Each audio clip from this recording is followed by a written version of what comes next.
not know me, my name is Sarah, and I'm Kristen Brock's daughter and James Brock's stepdaughter. To remember them for who they were and not what happened to them, and be happy for the time we got to spend together and not sad about the time that we don't. Gladly they will save a seat for me in heaven like they'd saved a seat for me in this very church. Hello everyone, it's Alexis Can't Film, and today we are talking about an ongoing case. So basically I'm going to be touching on everything that we know as of right now, but obviously the closer we get to the actual trial date, we'll get more information. But I just want to lay out what we know. That being said, this video is just for educational purposes, just to gather up all the information. Please do not send any hate or threats to the people mentioned. Just keep it all respectful. Let's just dive into what we know. We have a teenager named Sarah Grace Patrick from Carrollton, Georgia. She is facing charges for the death of her mother, Kristen Brock, who is 41 years old, and her stepdad, who was 45, James Brock. The story as of right now is getting national attention because of all the crazy allegations, her online presence, and just all the courthouse battles that are happening as of right now. And I will be reading from my notes, so if you see me look down, it's just to make sure I get dates right, to make sure I get everything correct. So on February 20th, 2025, police officers respond to a 911 call made by Sarah Grace Patrick herself. According to reports, Sarah Grace's younger sister found both her mom and her stepdad dead in their bedroom from a gunshot wound. Sarah Grace herself even talked at their funeral. For James, thank you for all the life lessons you taught me and for being the best honest dad ever. Your heart will finally be healed in heaven and neither of y'all will be in any pain anymore. Although that gives me so much comfort, your fight was not supposed to end there. And for my mother, everything we went through does not define what kind of person or what kind of mother you were. You were a beautiful, kind soul with so much gratitude and so gosh dang strong.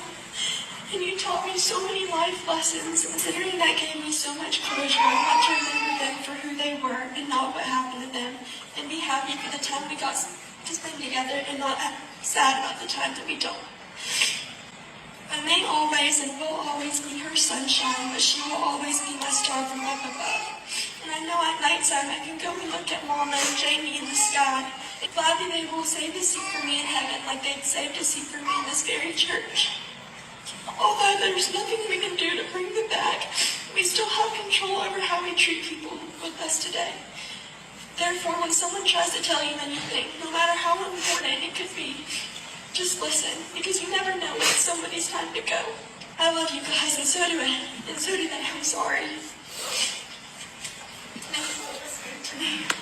Several months of investigations, authorities state that they have gathered mountains of physical and digital evidence. On July 8th, 2025, Sarah Grace voluntarily turned herself in and was arrested. She's being charged as an adult with 2 counts of murder and 2 counts of aggravated assault. Prosecutors haven't revealed specifically what the motive for this murder was. There's a lot of speculation going around, like for example, people are claiming that her stepdad abused her. This has not been proven or anything like that. However, a lot of people on Facebook, Reddit, and other social medias are speculating that there was a reason behind this murder. There's been posts on Facebook of people asking why Sarah Grace reacted in this way. People are speculating that either one or both of the parents were abusive to the kids and that Sarah Grace's actions were the consequences of the abuse. The main reason why I wanted to bring this up is because people have been bringing this up in TikToks and Instagram and all sorts of different threads. These are just speculations or just misinterpretations of posts made by other people. There's been nothing actually proven from this. There is no actual motive stated just yet. And again, this is an ongoing case and her herself has never said anything like this. One detail that drew attention to the authorities was her online activity. Reports have said that she's posted about this incident and has been asking for help, guidance, and support throughout all of this. And she's even reached out to at least one true crime influencer. Why would you ask me to cover a case where you are going to get arrested for taking your parents' lives. I'm going to be reading some of the text that was sent by Sarah Grace to this person, but I'll put the true crime person on screen here. But she was saying things like, she was claiming that someone came into their house with her and her 5-year-old sister, and someone shot her parents brutally, leaving them for her and the little sister to wake up to. And then she was saying things like it would be a big hit and that she was willing to give intel on the story. On August 19th, 2025, she appeared in court for a bond hearing.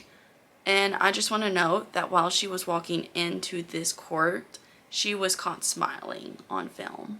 Her supporters, which included her pastor and her father, described her as a kind, church-going teen with no criminal history. There was actually no problems in the home that I knew of at all. For you, I know she had lived with you since the deaths of the Brocks. Were there any red flags for you over that period of time? The sheriff's office saying that she's responsible for this, and then she's living with you for this period of time. Was there anything that stood out to you that at any point you were thinking or maybe even suspecting your daughter of being accused of this? Not at all, not one bit. Of course, when it all happened, there was a lot of crying, a lot of tears, a lot of mourning. A few weeks after we started, applying to jobs and stuff like that, she graduated high school.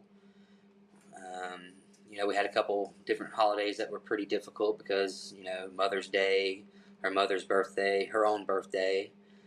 And, nothing indicated to me at all that she could have done this. Me and my daughter have 100% an open relationship, I know about her boyfriends. I know about anything that she done.